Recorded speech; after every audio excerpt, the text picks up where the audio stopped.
દ્વારા જ્યારે તપાસ કરવામાં આવી ત્યારે પોલીસે એવો જવાબ આપ્યો કે ઉંદર ખાઈ ગયા છે ડ્રગ્સ. આ છાપામાં લખેલું છે કે 35% પકડાયેલું ડ્રગ્સ ગાયબ થઈ ગયું અને એને ઉંદર ખાઈ ગયા. કે પોલીસે જે અફીણ પકડ્યું હતું એ અફીણ પોલીસ સ્ટેશનમાં ઓગળી ગયું. આજના છાપામાં જણાવ્યું છે. ઉંદર ખાઈ જાય છે એનો અર્થ એવો થયો કે વેચાઈ જાય છે ટૂંકમાં.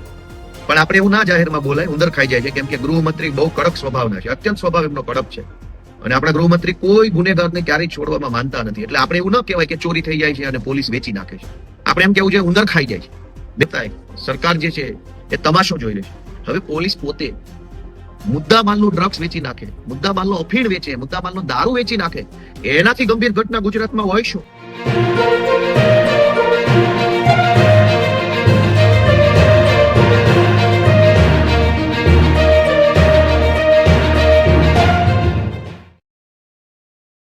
નમસ્કાર મિત્રો, આજે 31મી માર્ચ 2026 નો દિવસ એક અત્યંત ગંભીર બાબત તરફ આપ સૌનું ધ્યાન દોરવું છે.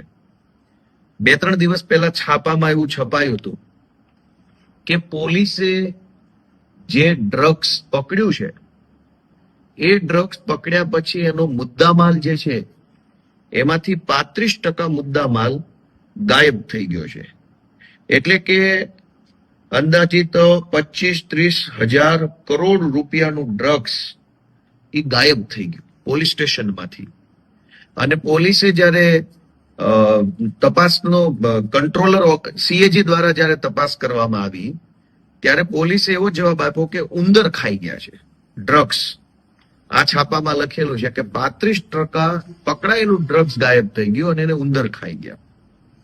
પછી આજના છાપામાં બીજું આવ્યું છે કે પોલીસે જે અફીણ પકડ્યું હતું એ અફીણ પોલીસ સ્ટેશનમાં ઓગળી ગયું.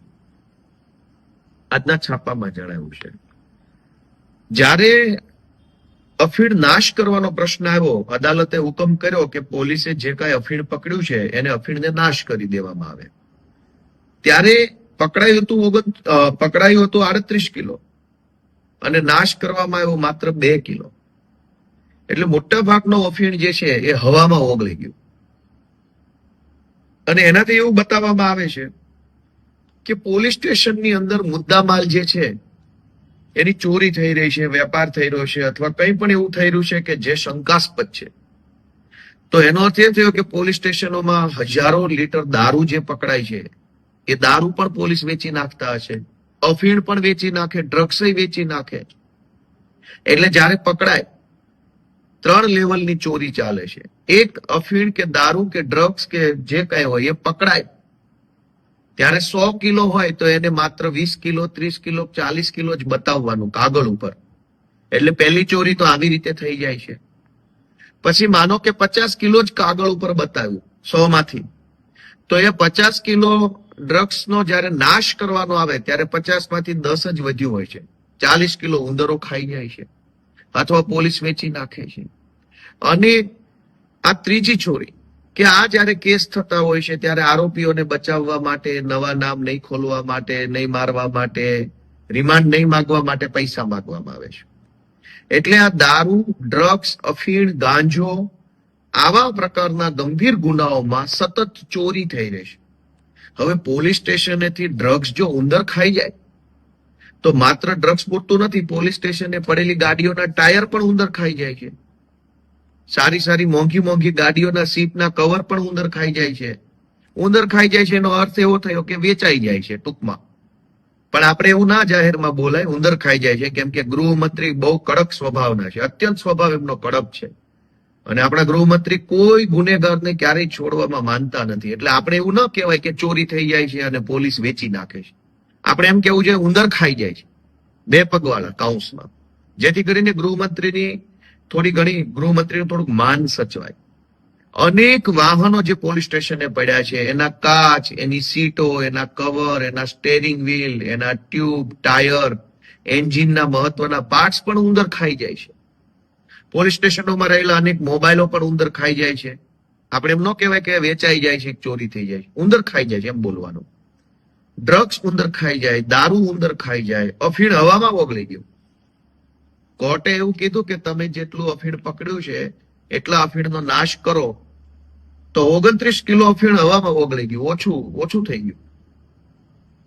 હવે આ બધી ઘટનાઓ બને છે તેમ છતાંય સરકાર જે છે એ તમાશો જોઈ રહી છે.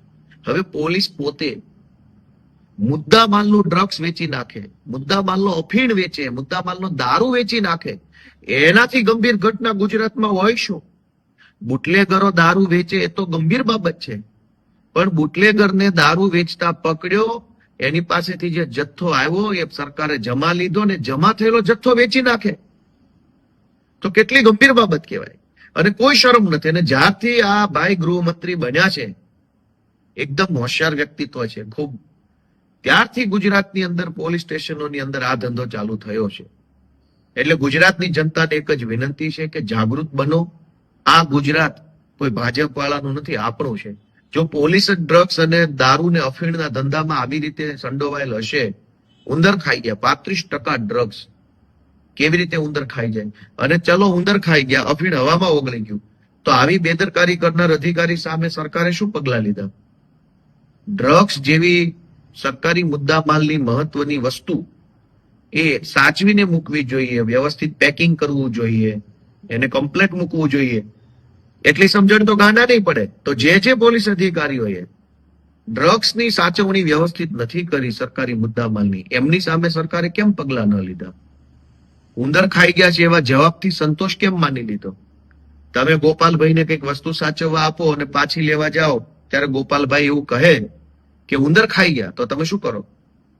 કે ઉંદર ખાઈ ગયા તો તારે ધ્યાન રાખવાનું હતું ને ભાઈ.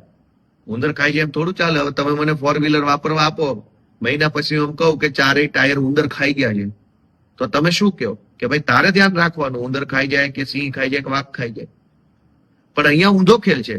પોલીસ અધિકારીઓએ સરકારને એવો જવાબ આપ્યો કે સાહેબ ડ્રગ્સ ઉંદર ખાઈ ગયા છે, અફીણ હવામાં ઓગળી ગયું છે, દારૂ ગાયબ થઈ ગયો છે. તો સરકારે કીધું કે સારું, કઈ વાંધો નહીં ભાઈ, એવું થયું હોય તો હવે શું કરવાનું? તો દોસ્તો, અત્યંત ગંભીર બાબત છે કે ડ્રગ્સ દારૂ જેવી વસ્તુઓ પોલીસ સ્ટેશનમાંથી વેચાય છે, કાઉન્સમાં ઉંદર ખાઈ જાય છે. એ પ્રત્યે લોકો જાગૃત બને એટલી જ વિનંતી છે. રાજનીતિથી ઉપર ઉઠીને આ વિષયને વિચારો. ભાજપ, કોંગ્રેસ, આમ આદમી પાર્ટી વિષય નથી. વિષય એ છે કે પોલીસ પોતે આવા ધંધા કરશે તો ફરિયાદ ક્યાં જઈને કરશું આપણે? એટલે કોઈ પણ પાર્ટીમાં તમે માનતા હો, જરાક આત્માને જગાડીને એટલું પૂછો પોતાની જાતને કે પોલીસ સ્ટેશનોમાંથી ડ્રગ્સ, અફીણ, દારૂ બધું જ ગાયબ થઈ જાય, એ તો કેટલી વ્યાજબી વાત છે અને કેટલો ચિંતાનો વિષય. અને ગૃહમંત્રી આટલા કડક સ્વભાવના છે, છતાંય આટલો દારૂ ને આટલું ડ્રગ્સ, 35% ડ્રગ્સ ગાયબ થઈ ગયું. જો ગૃહમંત્રી કડક ન હોત તો શું થાત? એ પણ વિચારવાનો પ્રશ્ન છે. જય હિન્દ.